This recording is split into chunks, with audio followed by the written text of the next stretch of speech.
Este señor que va a estar conversando en un ratito, entre otros, en un ratito conmigo, fue el que tuvo la idea de pedir un informe a ver si había habido algún tipo de anomalía acústica en esos días de desaparición del Ara San Juan.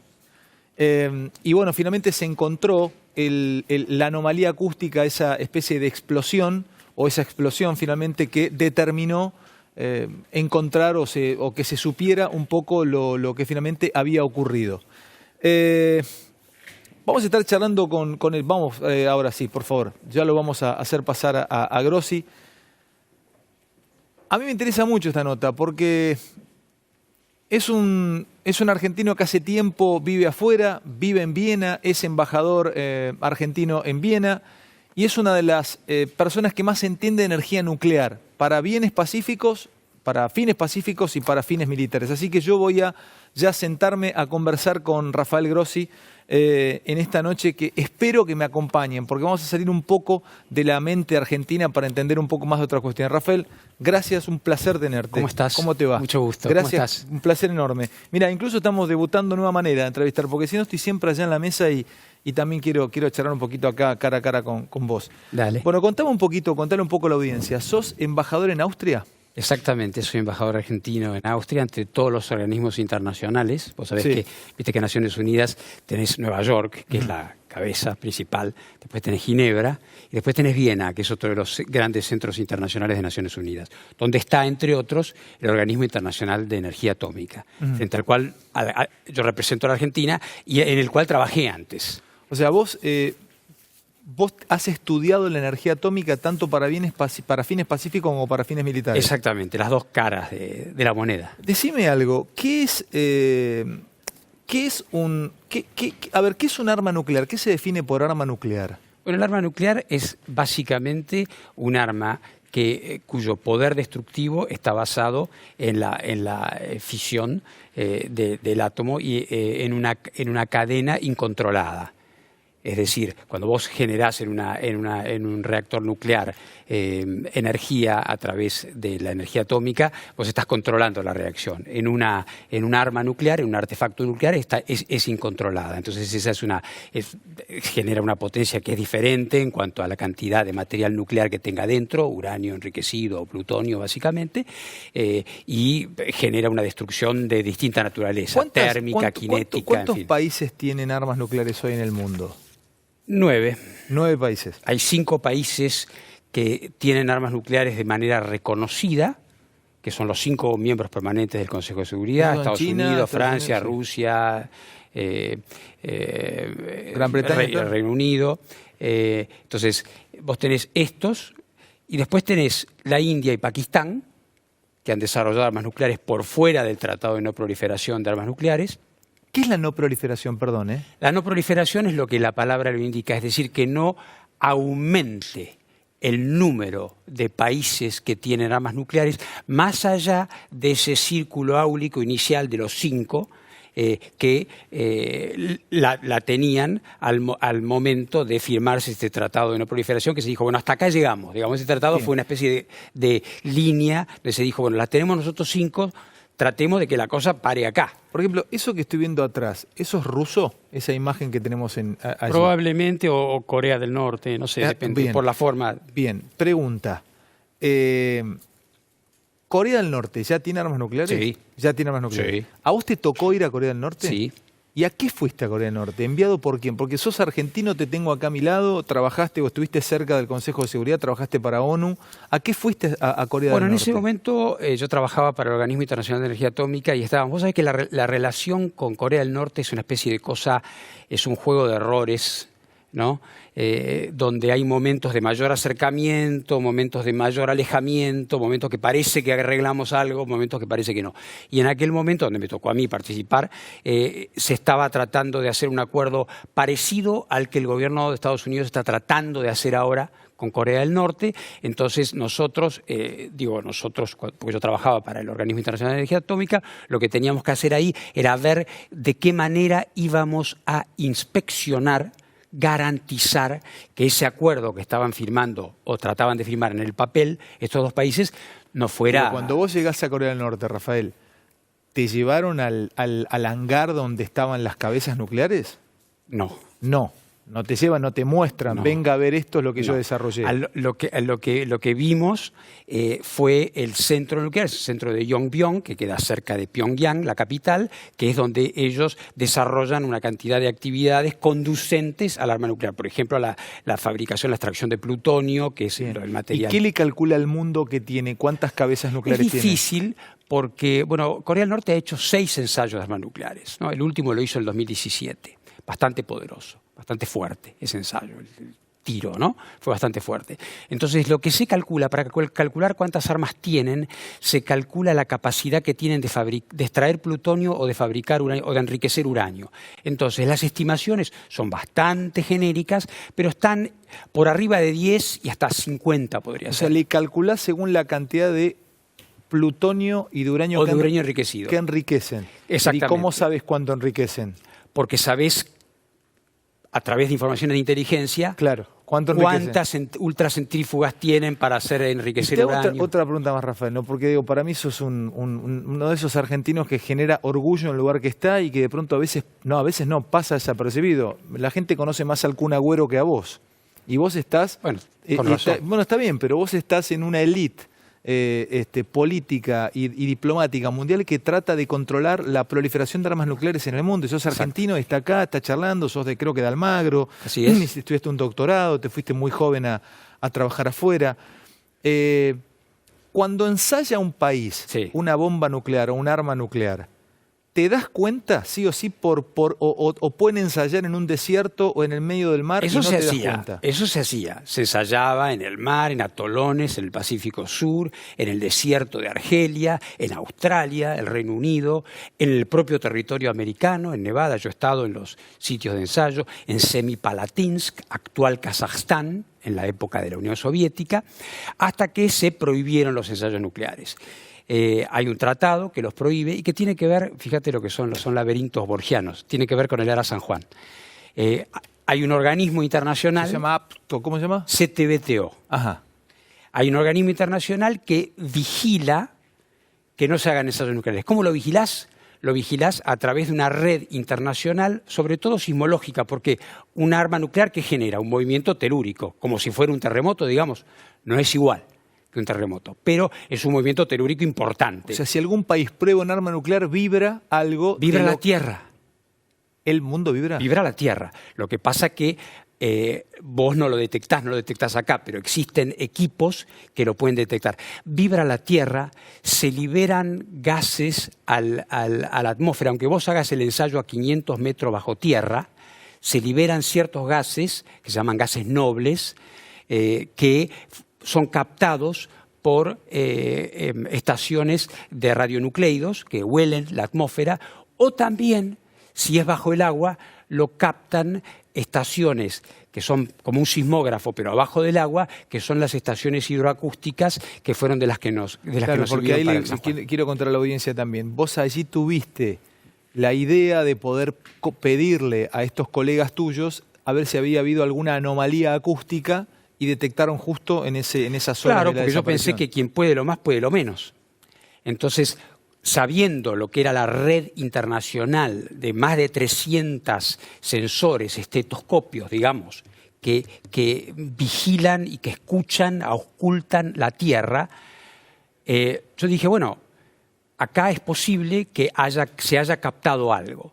Fui a ellos y, por supuesto, la primera reacción no fue una reacción muy positiva porque, evidentemente, ellos están para otra cosa, se les paga para otra cosa, y la señal que podría haber emitido una situación vinculada a un buque, a un submarino, era muy difícil que la captaran. Pero pedí, insistí. Y eso apareció. Y eso apareció. Escúchame, hay un lugar que podrías ocupar, si se da y es muy, muy, muy grande, que es un congreso para la no proliferación que sería en el 2020 y vos podrías presidirlo y podrías quedarte con un lugar muy importante a nivel mundial. O sea, estamos hablando con Rafael Grossi. Si esto se da, Argentina tendría un jugador que está aquí sentado con nosotros. Ustedes lo están viendo en vivo a Rafael Grossi, 0:20 de la noche. Esto es alta liga diplomática y política. O sea, aquí está él. Y si esto se da realmente es para que Argentina entre a otro lugar en el mundo. Él va más allá del partido, porque él está en este gobierno de Cambiemos al frente de una embajada en Viena, pero él también hace tiempo venía trabajando con otros gobiernos. O sea, vos ya venís de gobiernos pasados porque tu relación con la energía atómica es de años. Es de años, yo empecé prácticamente... Déjame preguntarte cosas casi de película o de libros futuristas. No sé, ahora estoy leyendo Stanislas Lem, ¿no? Un libro que se llama... un libro se vuelve loco una computadora y se desata una guerra nuclear en el mundo. Sí. La destrucción versus la disuasión. Ahora voy a ir ahí. Hoy el mundo podría destruirse, como vemos en una película, si escalara una guerra nuclear entre dos potencias. ¿Existe que aparezca un líder loco como el coreano o quien sea y genere una guerra nuclear con otra potencia? Uno dispare un misil, salga otro misil. ¿Existe eso o no existe la chance? Sí, existe. Lo que se pero llama no me lo digas así porque me asustás. No, la posibilidad existe. Cuando me preguntás, yo te digo, lo que ocurre es que toda esta situación mundial está basada en, creo que vos utilizaste la palabra, en la disuasión. ¿Qué es la disuasión? Está basada en un concepto que algunos dicen es demasiado peligroso jugar con el futuro del mundo con eso, pero es en lo que se basa, que se llama la destrucción mutua asegurada. Discúlpame.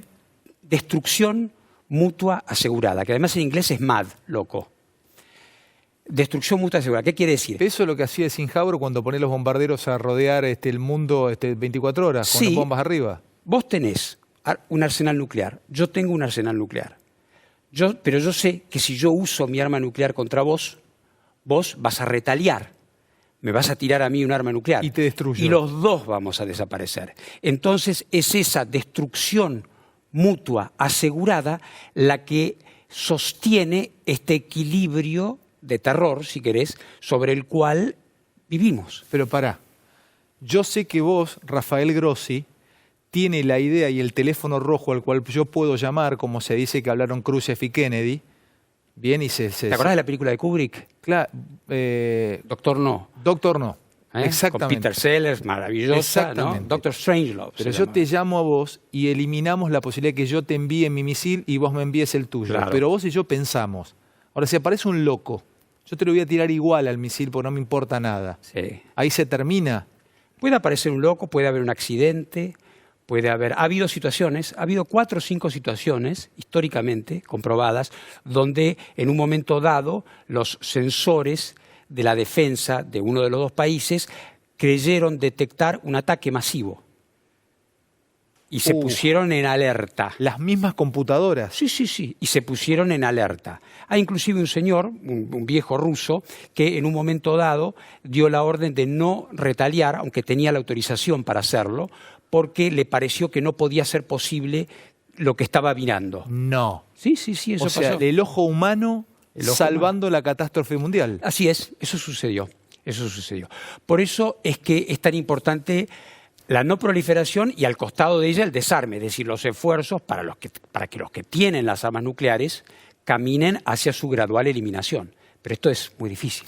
Pues es que estuve en Atucha visitando la nucleoeléctrica Atucha 2 y yo sé que a vos te impacta Atucha 1. Vos llegaste a Atucha 1 y fue como que te bueno, en esa época no existía Atucha 2, la estaban construyendo. Claro.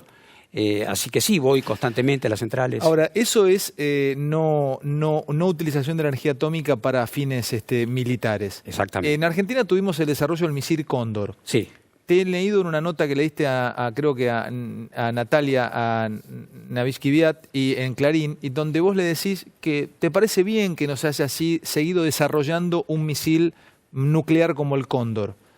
A esta altura de la partida, ¿estuvo bien Argentina en eliminar ese proyecto? Sí, por supuesto. Toda carrera armamentista, vos lo analizás todas las noches acá con tus invitados y vos mismo, lo que cuesta el desarrollo de las armas es directamente obsceno en países que tienen las situaciones sociales que tenemos, no solamente en Argentina, los países en desarrollo en general.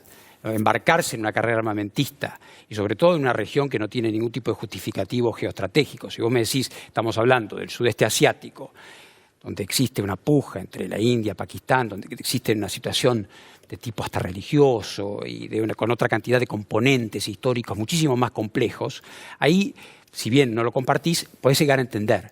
Pero haber tenido una carrera armamentista y con ribetes nucleares en América del Sur hubiese sido realmente algo aberrante.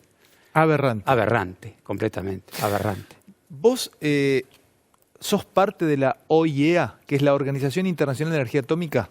Yo soy el embajador argentino ante el OIEA. Trabajé en el OIEA y quiero volver al OIEA. ¿Querés volver a la OIEA? Así es.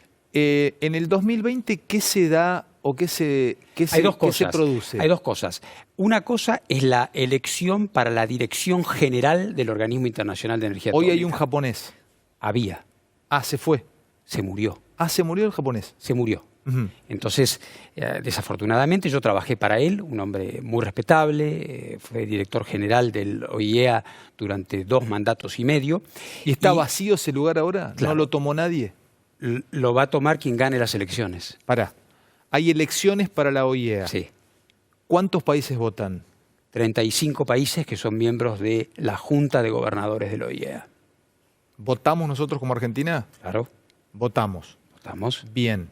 ¿Vos sos un candidato a presidir la OIEA? Así es.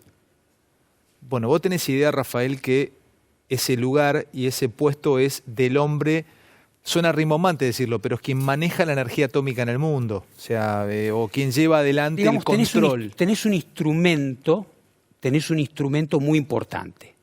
Tenés un instrumento muy importante porque el OIEA, si querés, tiene como Jano tiene 2 vertientes, ¿viste? Vos tenés por un lado lo que es la parte estratégica militar, que es a través de un cuerpo de inspectores. Hay 454 reactores nucleares en el mundo. 454. En 30 países. De modo tal que lo que hace el OIEA básicamente es inspeccionar todas estas instalaciones, reactores y otras instalaciones asociadas que fabrican el combustible, etcétera, etcétera, no importa, es muy técnico eso. Envía a sus inspectores para asegurarse de que el material nuclear que está ahí no sea desviado, no sea sustraído. ¿Es todo civil y pacífico? ¿No te dedicas a controlar militar con la OIEA? El OIEA se dedica a la no proliferación, a que no haya más. A que no haya más de lo que hay. Lo otro, a lo que vos te referís, que es el desarme, eso es resorte de las grandes potencias entre ellas. A lo cual el OIEA puede ser convocado a ayudar en una situación u otra. ¿Y se rosquea este lugar? O sea, los votos se ganan como el del presidente de la FIFA. Es una elección. Es una elección. Claro, es una elección donde juega el candidato, juega el país, juega la región. ¿Cuántos candidatos hay? Por el momento hay 2. ¿Vos y quién más? Yo y un señor que está en el OIEA en este momento. Pero no se ha anunciado públicamente su candidato. Y hay otros nombres más. Los que hemos anunciado, el gobierno lo ha manifestado en ese sentido, somos nosotros. Así que vamos a tener que pelear por eso y lo estamos haciendo ya a través de hoy estuve con el canciller Faure, estamos diseñando una estrategia de campaña para justamente, como vos decís, rosquear y más que rosquear, convencer. Escúchame, 2 preguntas. Sí. Y sigo, interesante, la verdad que es un placer tenerte, Rafael. Gracias. ¿Cómo es el tema de tener un arma nuclear para un país? Sí. No cualquiera puede comprar un arma común, no puedes comprar, no sé, 2 casas, sí, si querés, 2 misiles convencionales. ¿Cualquier país puede tener armas nucleares o tenés que pedir un permiso? Si Argentina quiere enriquecer uranio y quiere tener un arma nuclear, tenemos por la posibilidad. ¿Podés o no o a quién te tiene que permitir tener arma nuclear? Podés. ¿No podés? No podés. No podés porque has firmado el Tratado de No Proliferación, que es un tratado que es el tratado de mayor membresía internacional. O sea, hoy no podés tener armas nucleares. No. Bien. Vos es ilegal. Estuviste, hoy, justamente hace unas horas, se volvió a reunir en Viena, sí, Irán. Sí. Irán sostiene que están embargados o que están bloqueados y que, sin embargo, del otro lado no han cumplido el tratado que habían firmado con ellos. Efectivamente. ¿Ellos están enriqueciendo uranio? Sí, en este momento de una manera muy controlada. Ellos estaban enriqueciendo uranio de una manera bastante acelerada, bastante provocativa y hasta diría inquietante. porque estaban enriqueciendo cantidades, volúmenes de uranio enriquecido que no se correspondían con ninguna necesidad pacífica. Y ahí, entre comillas, se les enloquecieron las máquinas. Claro, eso pasó también con un ataque cibernético que hubo en un determinado momento. Pero lo que sucedió fue que hubo una negociación en la época del presidente Obama, por eso hubo después un antes y un después allí, ¿no? Y hubo un acuerdo entre las 5 potencias del Consejo de Seguridad, más Alemania y la Unión Europea y la República Islámica de Irán, por el cual se dijo, bueno, ustedes pueden continuar teniendo sus actividades nucleares, pero reducidas. Uranio van a enriquecer, pero poquito. No solamente en volumen, sino en enriquecimiento. El uranio de grado militar tiene que tener una proporción del 90% de un isótopo del uranio, que es el 235, y les dejan enriquecer al 3,67, o sea, poquito. Porque eso es lógico para el reactor de investigación que tiene... No pueden enriquecer para tener una ojiva. No. No pueden. Lo estaban haciendo. ¿Vos negociaste con ellos? Sí, muchos años. Muchos años. ¿Cómo es negociar eso? Es difícil. Para empezar, porque los iraníes son una antigua civilización persa. Y son excelentes, eximios negociadores. Entonces, y por otra parte, vos estás negociando con un país soberano y que no es una potencia vencida. Te digo esto porque la diferencia, mucha gente dice, no, habría que haberle sacado todo. No. Vos le sacás todo a Irak cuando lo venciste. Y cuando es una potencia vencida y vos imponés a ese país lo que puede o lo que no puede hacer. En Irán no había habido ninguna guerra, hubo una negociación. Como toda negociación, hay un toma y daca, digamos. Hay un toma y daca. ¿Qué es lo que vos podés hacer? ¿Qué es lo que no podés hacer? Entonces se establecieron ciertas actividades que Irán podía mantener. Sin embargo, el nuevo gobierno americano no fue ninguna sorpresa porque ya el presidente Trump, como candidato Trump, había afirmado que ese tratado no le gustaba, que no le parecía que era un acuerdo que fuera una buena idea tenerlo de esa forma, digamos, y por eso, consecuente con sus declaraciones, se separó del acuerdo. Y ahora el acuerdo está en una especie de limbo, porque Irán lo sigue cumpliendo, los europeos, China y Rusia lo siguen cumpliendo. Pero Estados Unidos no. Estados Unidos no. Y el problema grave, ¿cuál es? Es que Irán, ¿qué buscaba de este acuerdo? Buscaba el levantamiento de las sanciones económicas que tiene. Y sobre todo de las sanciones más brutales, que son las que le impiden vender petróleo. Tengo un bloque más y me anoté 3 puntos para charlar con vos. Bueno. Leí que uno de tus referentes es Mandela. Y Mandela es un pacifista. Claro. Y vos trabajás con líderes que tienen armas nucleares, que podrían iniciar un pandemonio mundial en nuestro planeta.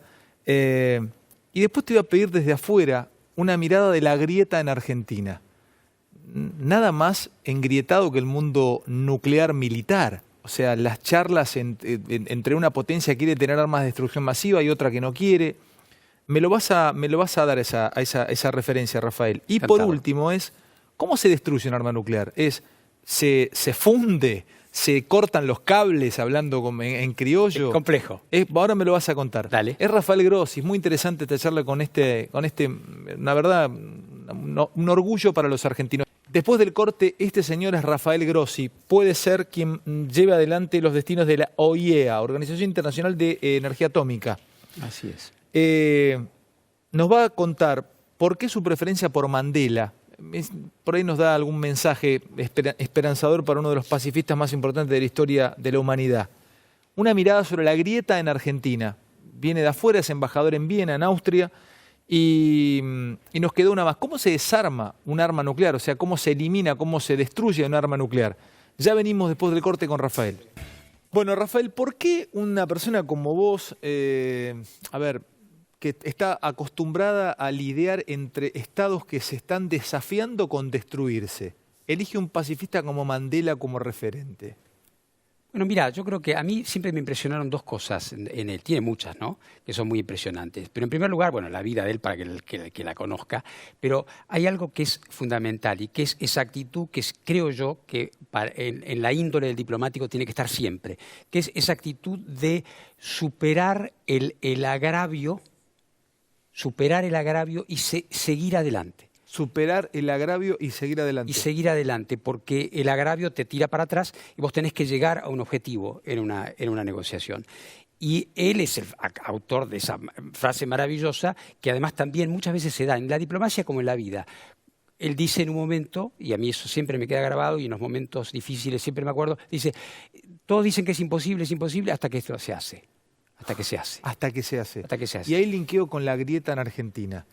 ¿Sería una buena manera tratar de saltarla? Hoy parece imposible terminar con la grieta en Argentina. Mira, una de las cosas que a mí me enamora de lo nuclear es que yo creo, quizá me equivoco, pero si tengo que hacer un análisis de aquellos temas en los cuales, no digo todos, la unanimidad no existe, es aburrida y peligrosa, pero donde la mayoría de los argentinos estamos de acuerdo, quizá en temas que tienen que ver con la política internacional, quizá en mi lectura humilde sean la cuestión Malvinas, obviamente, y la cuestión nuclear, donde hemos tenido una continuidad rara, admirable, desde 1950, cuando se crea la Comisión Nacional de Energía Atómica, hasta ahora, con todos los gobiernos, todas las...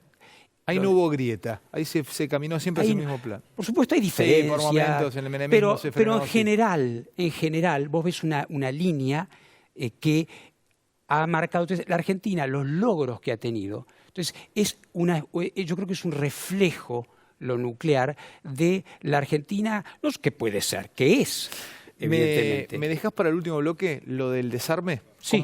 ¿Cómo se destruye un arma nuclear? Y además contemos esto, que Rafael ya se hace cargo y va a ser quien presida la conferencia de no proliferación nuclear en el 2020. Corte y nos despedimos con él. Tenemos los segundos finales. ¿Cómo se desarma o cómo se destruye un arma nuclear? Mira, es una tarea bastante compleja porque vos un arma nuclear tenés dos cosas fundamentalmente. Tenés lo que mostrábamos recién, tenés un vector, que es el misil. Un vector en sí mismo puede tener una ojiva, que es la cabeza, puede ser de tipo convencional, o puede ser de tipo nuclear, o puede ser químico o biológico, que son los tres tipos de armas de destrucción masiva: químicas, biológicas o bacteriológicas y nucleares. Las dos primeras están prohibidas por tratados y quedan las armas nucleares. Entonces vos lo que haces es tomás la ojiva y hay un proceso muy complicado por el cual vos tenés que desarmarla y retirar el material nuclear, el material que genera la reacción en cadena, el plutonio, el uranio enriquecido. Tenés que separarlo y asegurarlo. Rafael, te quiero dar la mano y te quiero felicitar por tu trabajo. Orgullo para Argentina. Muchas gracias. Ojalá que te quedes con ese lugar. Ojalá.